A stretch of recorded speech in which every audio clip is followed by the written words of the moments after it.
You got it. I'm ready. Oh, he's ready. Let's go. Okay, three, two, one. This is Daily Flash for Andrea. On the day of his scheduled let's do that again. Three, two, one. This is for Daily Flash, Andrea. On the day of his scheduled execution, a convicted serial killer gets a psychiatric evaluation that declares he's a demon.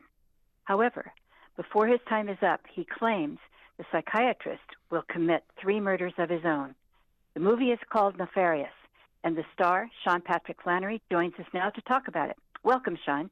Thank you. Thanks for having me.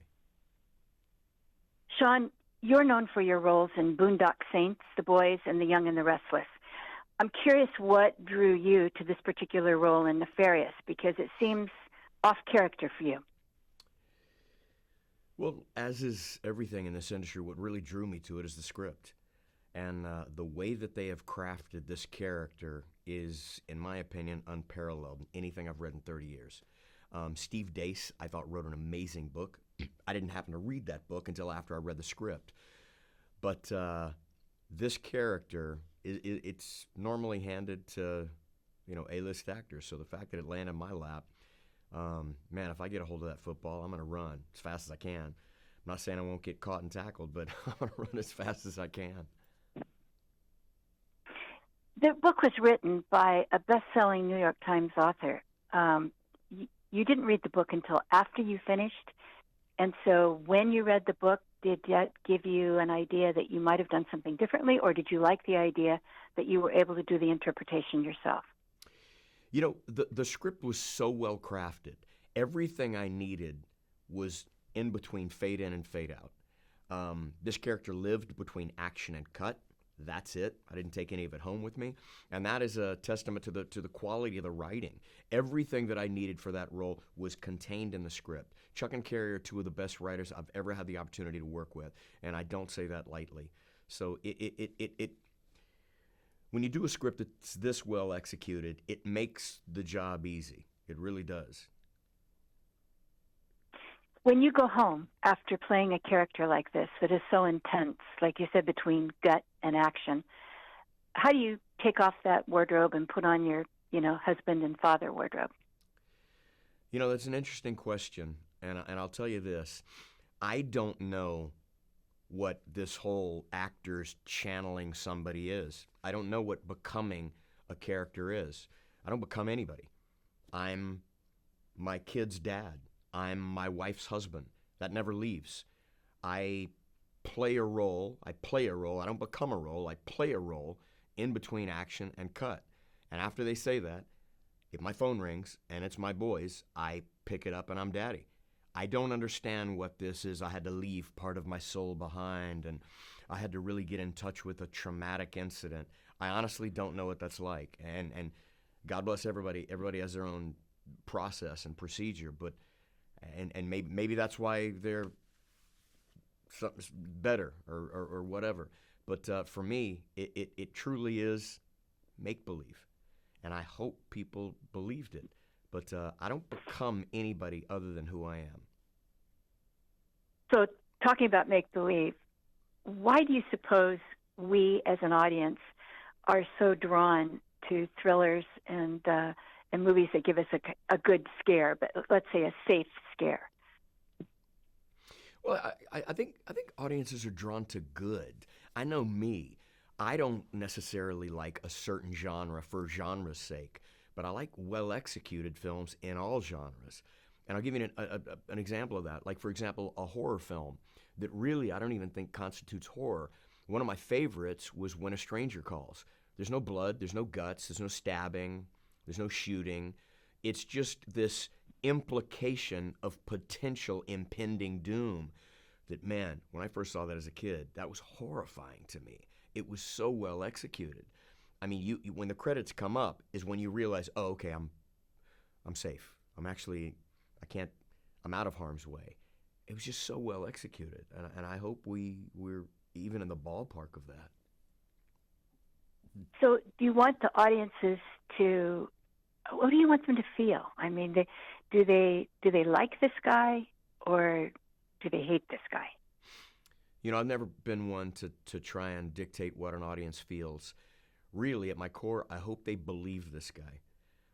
There are two different incarnations of this character: Edward Wayne Brady, who committed a string of heinous murders, and Nefarious, a demon who he claims has taken over his body. And I hope the audience believes both of those characters. If they do, the story will unfold as it's intended.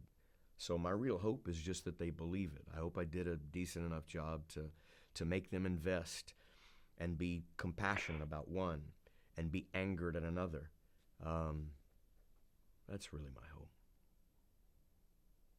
So now that you have done so much time in front of the camera, you're also known for writing, producing, and directing projects.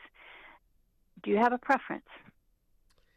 You know, I like doing them all. I in this industry, getting an opportunity to do a role like this, it doesn't really come my way that often. So I'm incredibly grateful to get what I think is, you know, it's an A-list script. I love acting, but I really moved out to LA to be a writer.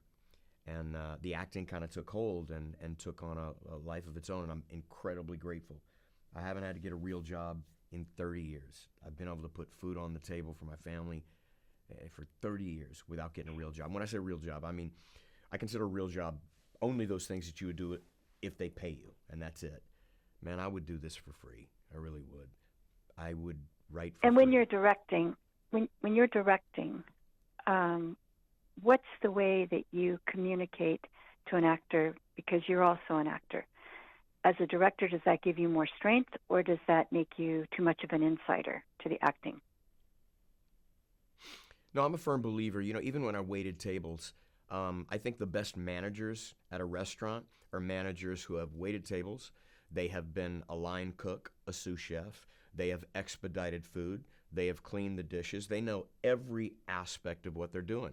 If you can't measure it, you can't manage it. In the same way, in directing, the more of those jobs that you are very well aware of, not just reading and watching it happen, but you've actually done, the better you can manage all the moving parts. So I felt like, for me at least, you know, stepping behind the camera as a director, it only helped the fact that I'd been on movie sets for 30 years and actually been an actor myself. So I think more information is always good. Talk to me about your martial arts. You're a fourth degree black belt in Brazilian Jiu-Jitsu. What does that mean, and why are you involved in martial arts? How does it help your life? Well, martial arts helps my life immeasurably. I got into martial arts when I was 9, and I have never stopped. It'll be one of the most pungent parts of my legacy that I leave behind to my kids. And I think really what draws me to it is it allows my no to contain more than just hope. When I give it to my kids, they will never have to rely on the charity of a bully to not get their lunch money stolen. And the meritocratic nature of martial arts, I think everybody needs a little meritocracy in their life. You get out what you put in. There is no bell curve. If you don't earn it, you do not get it. And I absolutely adore that. The martial arts mat, which I have a facility on my property, and I also teach at another location in Spring, Texas. That mat is my sanctuary. It is my priestless church. It is my psychiatrist chair. It satisfies a number of different areas of my life. And there's times in my life where my wife will say, she'll be like, you need to go out back and beat somebody up. And then she just knows that it is an avenue. It is, there's a very cleansing aspect to the martial arts mat that really, really brings me back to center. So some people meditate and you throw people around or yourself around. There is an aspect of controlled, skilled violence that is an outlet, yes. But it has a very real-world application. Tell me about Nefarious's opening. When can we expect to see it in theaters? Well, Nefarious comes to theaters tomorrow, April 14th. That's Friday. And I'm tickled and over the moon. I mean, I've made a career out of doing movies that nobody sees. So the fact that this is coming to theaters is kind of beyond me. Me and the family are going to drive around, check out some theaters, and get pictures with if they have the movie poster out front. So it's a big deal. I think it's coming to more than 1,000 screens across the country too, which is apparently that's a pretty big number. So I'm tickled. I'm flattered. I hope people go see it, and I hope people dig it. So I love this, Sean. You're a fan. Yeah, I am. Well, thank you so much for taking the time with me today.